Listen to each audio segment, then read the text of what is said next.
here's how it works. Set aside 15 minutes, and during this time you'll work on your smallest step. When the timer rings, stop. And this might feel strange, but it's crucial because we're building a habit of starting and stopping on our terms, not waiting until something is perfect. Welcome to the Overthinking and Outthink podcast, the show where we turn overthinking into powerful action.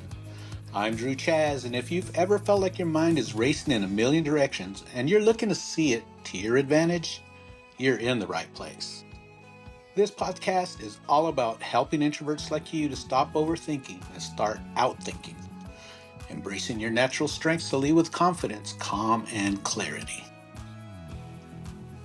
Whether you're building your online business, leveling up your leadership at your 9-to-5, or just finding ways to own your quiet power, every episode will leave you with actionable tips and inspiring stories to help you take the next step with purpose and confidence. So if you're ready to stop overthinking and start out thinking, let's dive in.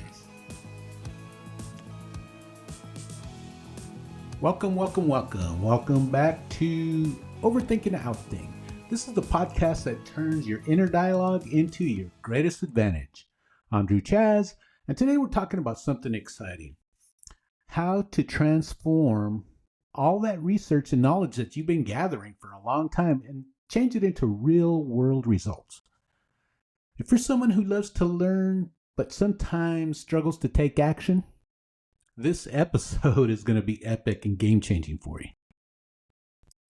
So let's start with a reality check. Your computer likely has folders of research, and I'm willing to bet that you've got at least one course you haven't finished yet. Well, here's the thing. You're not here because you need more information. You're here because you're ready to turn all of that valuable knowledge into real progress. I know the feeling. It took me 2 years to finally get my act together to get my business started. I had all this information. That's all I was doing is gathering, and I wasn't turning it into anything. And really it's because of my overthinking and my fear to get started. Well, today we're doing something different. We're not going to add to your research pile, but instead I'm going to show you how to leverage everything that you've learned using a method that works for overthinkers just like us. No vague advice, no just do it motivation, just practical steps that work with your analytical mind, not against it. So let me share something interesting. You know that studies show that the average professional spends 32% of their work week consuming information. Let's think about that. That's nearly 2 whole days of every week spent gathering knowledge. And while most people see this as a problem, I see it as potential energy waiting to be released. Your thorough research approach isn't a weakness. It's actually a hidden strength. And while others make expensive mistakes rushing in, you've been building solid foundation of knowledge. The key is learning how to tap into that knowledge effectively. So think about a time when your careful research helped you avoid a major pitfall. That same analytical skill can now become your launching pad for action. And here's what we're going to do with all that stored knowledge. First, we'll create a system to organize what you know. And think of it like creating a personal knowledge vault. Instead of having information scattered across devices and platforms, you'll have a clear inventory of your insights. And then second, we're going to develop a method to extract the most actionable pieces. Because buried in all those articles and courses are specific steps you can take right now. And then finally, we're going to build a framework for turning those insights into real world results, just piece by piece. Now, let's create an overthinker's action path. This isn't another theoretical framework. It's a real usable system that works with your analytical mind. First, I want you to take out your phone and grab a piece of paper. Yeah, right now. because we're going to turn this from a listening exercise into a doing exercise. And the first thing we're going to do is create a knowledge inventory. So start by quickly listing what you've been researching and learning about in the last 3 months, including those half-finished courses, saved articles, and ideas you keep coming back to. And don't organize them. So just get them out of your head and onto paper. Now, look at your list. Find the items that you could actually start working on alone without needing anyone else's input or approval. And put a simple mark next to these. And these are going to be your starting points. Here's what gets interesting. For each marked item, complete this sentence. I could start by make it so small it almost seems ridiculous. Instead of build a website, write something like, look at these website templates for 10 minutes. The power behind this approach is that it bypasses your overthinking brain. When a step is small enough, there's nothing to analyze. It's just a simple yes or no. Can I spend 10 minutes looking at a template? Yeah. Then we have our starting point. Now, let's talk about how to move forward without putting yourself in the limelight. This is called a silent progress system, and it's perfect for those who like to test things thoroughly before going public.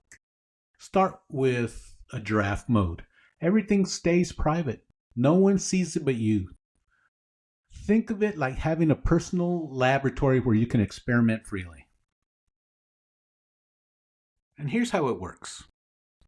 Set aside 15 minutes. Yes, just 15 minutes. And during this time, you'll work on your smallest step.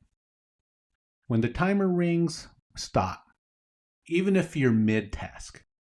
And this might feel strange, but it's crucial because we're building a habit of starting and stopping on our terms, not waiting until something is perfect. What makes this method powerful is that it removes the pressure of performance.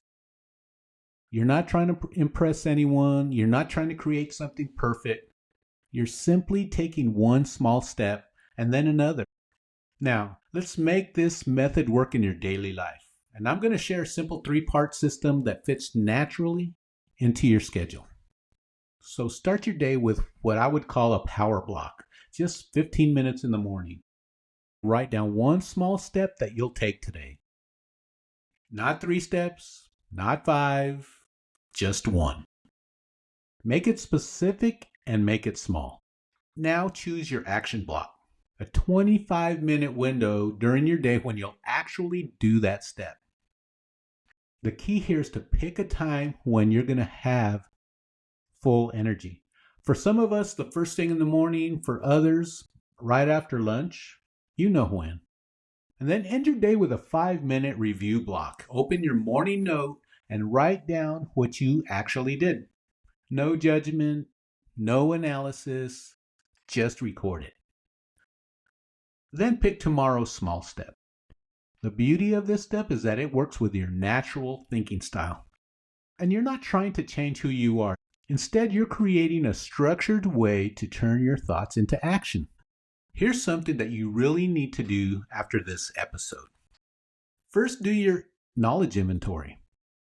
Take 10 minutes to list everything that you've been researching. And then secondly, pick one item that you can start alone, just one. Then break it down into a 10-minute task that you can do tomorrow. Finally, decide when tomorrow you're going to spend those 10 minutes. And then put it on your calendar. Remember, your analytical nature isn't a roadblock. It's actually your secret weapon. You just need a system that works with your natural thinking style, not against it. So don't let anyone tell you to stop thinking and just do it. Instead, use your analytical skills to take smart, strategic action and start small, test quietly, and build momentum your way. You've been listening to Overthinking and Outthink. Next week, we're going to talk about building authority your way without networking events or small talk. So until then, keep thinking deeply and take one small step forward. This is Drew Chaz. If this episode resonated with you, share it with another deep thinker in your life. And don't forget to subscribe for more strategies on turning your internal dialogue into external success. Until next time, keep thinking deeply and keep acting strategically. And most of all, you be you.